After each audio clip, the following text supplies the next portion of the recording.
Então, vou falar uma coisa muito importante pra mim.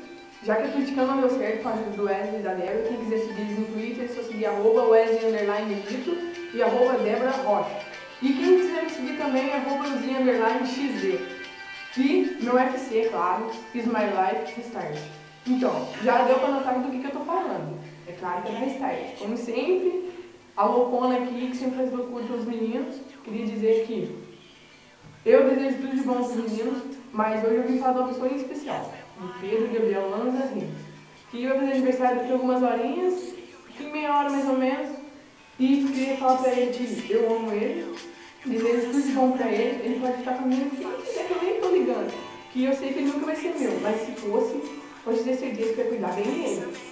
Tá? E sei que amanhã vai ter muitos meninos já me tacando pedrada, a galera pode falar, vou me criticar por causa desse vídeo, mas eu não estou esquentando a cabeça com ninguém, eu amo o Pedro e por ele eu faço qualquer loucura.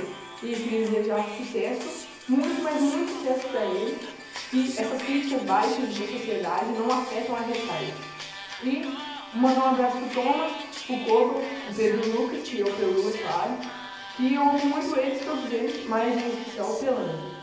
E que, Fernando, se der, me manda um oi no Twitter, pelo menos, me responde uma vez, meu UFC, pelo amor de Deus, eu não aguento mais, sabe?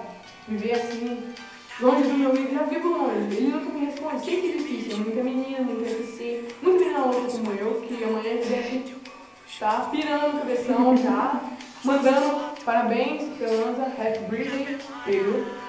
Mas quero que saiba que eu te amo e por você faria tudo que fosse possível para ter mais uma chance de rever você. E lá no show que você fez em IMG, aqui em Minas, em Fama, não pude ficar muito tempo com você. Queria ter um dia só para ficar do teu lado, para te conhecer de verdade, não se conhece você na sociedade. Sei que você já não é um garoto, você é um homem e já está cansado de criancice nossa. Já se cansaram por você. E é piração nossa, eu sei, mas sabe que a gente te ama e por isso a gente faz isso. E fico feliz de você ter ido para Hollywood, ganhar o prêmio lá. E pode contar comigo nas votações e tudo, Diego. Você pode ser a pessoa mais errada do mundo, eu sempre vou estar com você. E feliz aniversário, eu te amo. Se cuide, não é?